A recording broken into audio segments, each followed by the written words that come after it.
Alright, in this video I'll be using my Westone Thunder 2. The first thing we need to talk about before you even begin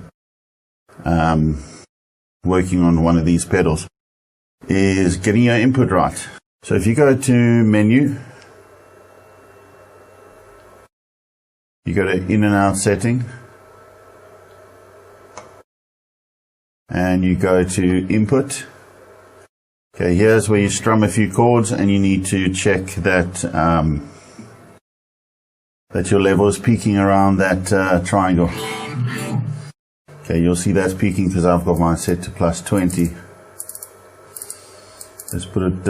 It should come standard at 0 dB. That's pretty cool, but I wouldn't mind a little bit more. So let's try 2.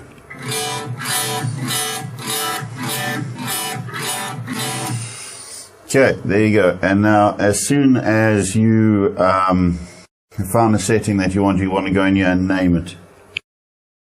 Just for the sake of making this a bit visually easier for you guys here, you can name it over there by pressing the button, or you can go here. So setting number 2, we're going to name this to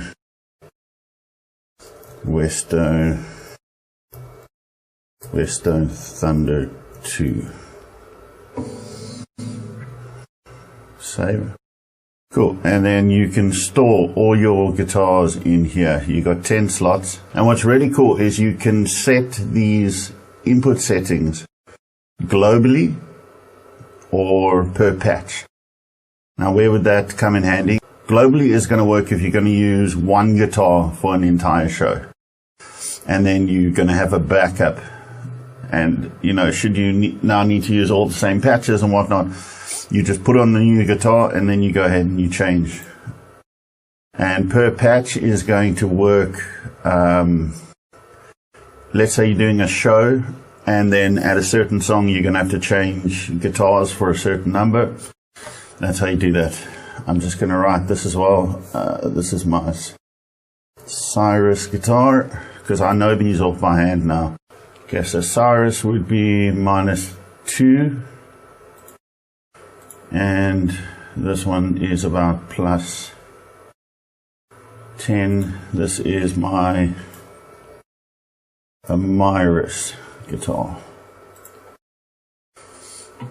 So now, depending on what guitar you're going to be taking out, you're going to have your settings. You don't have to then go in and adjust things per patch and all that. So for the sake of this demo, I'm using my Westone. So you need to get in the habit, what guitar am I using, and load up the correct input block for that.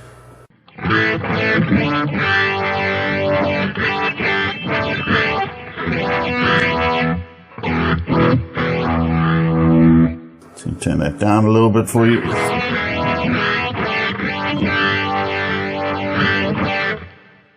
You're going to want to initiate a patch. So we're going to do it on the hardware. You go right.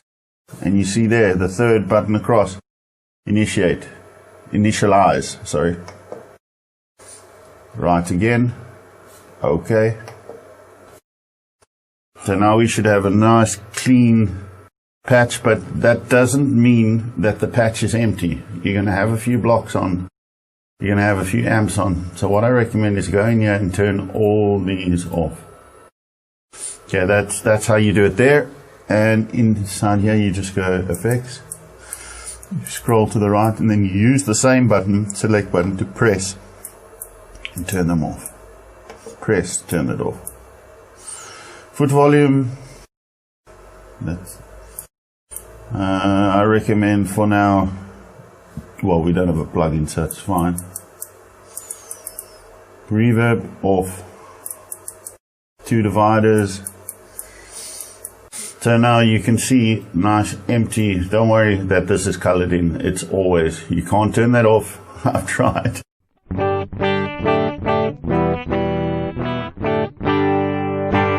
It's a nice clean, basically straight through, straight in, straight out sound. The only thing you might want to check for some of the guys looking for a clean sound, if they're not going to be using this effect for building a virtual amp, This over here, your main speaker simulator, as well as your sub speaker simulator, if you don't have an amp block, one of these, if this is not on, these are not going to work. Okay?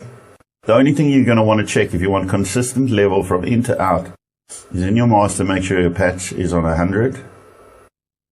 While you're here, make sure your carryover is on, and make sure tempo hold is on. Those will come in handy later. Then, depending on what output you're going, if you're going out of the main jacks or if you've created a sub jack, there are output settings here, +4 and -10, that will make a big difference if you're running into a guitar amp. So I recommend trying both and seeing which one sits best for you. And then you've got this master global EQ. And you could turn it off and EQ them independently, but we're going to leave it on. And just for the sake of this, I'm going to just knock high all the way up to 20 and just show you that if you're going to sub, that high is still on 0. So each of them have their own independent master EQ. But just a rule of thumb, you're going to want to set this to -80. You're going to want to set your high cut to 6.3.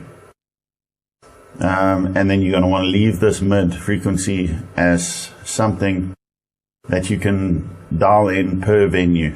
Thanks for popping in, guys, and please consider subscribing. There's going to be many, many more videos on the GT1000 Core. I'll eventually be answering some of your questions, but I just want to get all the newcomers up and running on this thing and just really enjoying themselves on the pedal. Much love. Catch you in the next one. Cheers.